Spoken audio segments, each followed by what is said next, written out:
Joe Biden said the other day that the military is the strongest it's ever been. Is it?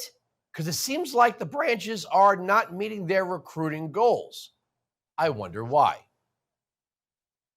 Since January of this year, more than 400 anti-LGBTQ plus laws have been introduced at the state level. That number is rising and demonstrates a trend that could be dangerous for service members, their families, and the readiness of the force as a whole.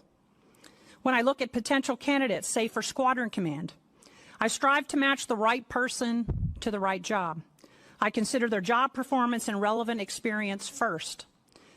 However, I also look at their personal circumstances, and their family is also an important factor. If a good match for a job does not feel safe being themselves and performing at their highest potential at a given location, or if their family could be denied critical health care due to the laws in that state, I am compelled to consider a different candidate and perhaps less qualified. Those barriers are a threat to our readiness, and they have a direct correlation to the resiliency and well-being of our most important operational advantage, our people. Did she just say that based on circumstances, like region of the country or whatever, that she might promote an unfit person to fill a role in the military? My next guest is the author of Unfit to Fight, How Woke Policies Are Destroying Our Military. Amber Smith is a former U.S. Army combat helicopter pilot and deputy assistant to the Secretary of Defense. Amber, long time no speak. Where have you been? I'm back. It's good to be back. Great to see you. All right. So if I'm hearing that right, maybe I didn't catch all the military jargon. It sounds like what she's saying is that if she wants someone, this woke policy that if the military wants someone to do a job, but the reason why they might not be the right fit isn't their ability, it's that, well, maybe there's an intolerant part of the country that won't let them transition their children. Yeah, so what she said was exactly true about the modern military. It is no longer a meritocracy where people who are best qualified for the position are then selected. Instead, just as she said, they are going to be selecting people based on different circumstances, these DEI type woke policies where they want to meet certain quotas with certain demographics. So this type of sort of priority in the military has weakened the institution as a whole. It's destroyed morale. It's broken down unit cohesion in an institution that relies on the leadership, subordinate relationship, and trust, and the teamwork. Now they're getting these DEI policies that are absolutely divisive, are destroying the military, and for the first time since the inception of the all-volunteer force, is at risk for failing. You know, it seems like the two differing opinions here is that the military is not woke enough, and that's why it's not attracting enough people to fill the ranks. And others say it's too woke. Well, I would have to, if I had a guess, that this is when people think about joining the military, the majority of people, they want an institution that, like you said, is a meritocracy with discipline. They don't want it to embrace every weird thing in our society. And look, I'm willing to concede that probably through the generations, there have been people in the military that were into some weird stuff, but the military was not embracing it and putting it in their campaigns. I agree with you. That type of behavior has absolutely been normalized.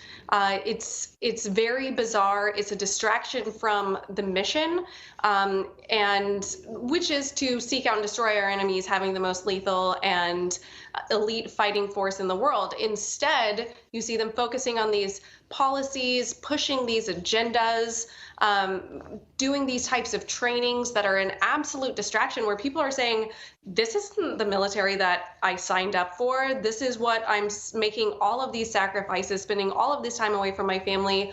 And being able to pursue other things is to now have all of this woke policies be shoved down my throat, and it's hurting the military. Back to what you said earlier about woke versus unwoke and recruitment numbers, look at the Marines. The Marine Corps has focused on being lethal, being disciplined, having it be hard in terms of your military service, but having a sense of purpose and like cohesiveness. You look at the Army, the Air Force, and the Navy, they do the exact opposite. They have these soft recruiting videos where, it's like, you're an individual and let's celebrate your uniqueness. And it isn't working. That's not what interests people. Well, wait a second, Amber. Then why wear a uniform? Why have grooming standards, right? If everybody's supposed to bring their most unique self, if you want to be a furry, you should be able to walk around in a dog costume. Why are we making people wear uniforms anymore? And they sort of do these investigations in the Department of Defense where they investigate themselves, right? And the Department of Defense, on pretty much every single level, from the withdrawal of Afghanistan to commanders, who then become senior leaders. I have an example of it in my book, Unfit to Fight, about Secretary Austin and some investigations that happened to him while he was a 4-star general, and how, guess what? When the Department of Defense investigates you, they also help just sweep it under the rug, and miraculously, they find absolutely nothing wrong.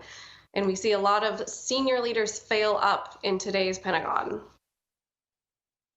Well, maybe it's time to have, I don't know, sadism, masochism, bondage, dominatrixes being ads for the Navy or the Army or what have you. If they're going to put drag queens in, this is really scary stuff. What do we have to do? Lose a war or something?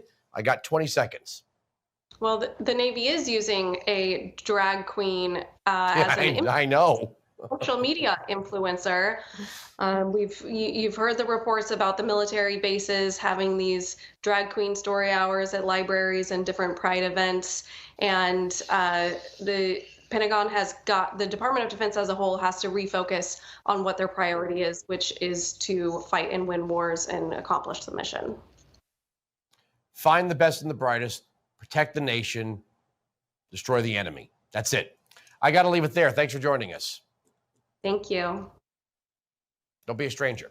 All right, coming up next, you know it, you love it. It's your guilty pleasure, and it's mine. It's the gutter. My final rant next when we return.